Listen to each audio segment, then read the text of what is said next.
बनेगा उसके लिए टॉफी। Yes sir. और आज का क्वेश्चन है आपका, आप तैयार हैं बताने के लिए? Yes sir. वेरी गुड, माशाल्लाह।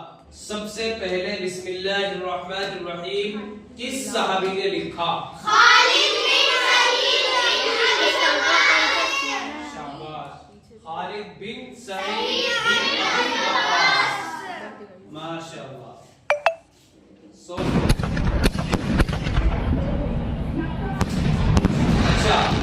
दूसरा क्वेश्चन, कुरान मजीद का राज क्या है?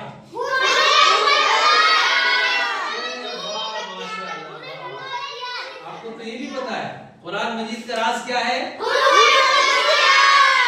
हुरूफ़े मुक़त्तअत। माशाअल्लाह। इरीना, मिलते हैं अगले वीडियो में। इसी तरीके से आप वीडियो देखते रहें, शेयर करते रहें, लाइक करते रहें और कमेंट्स भी करते रहें। अगर आपको वीडियो अच्छी लगी तो इसको शेयर करें।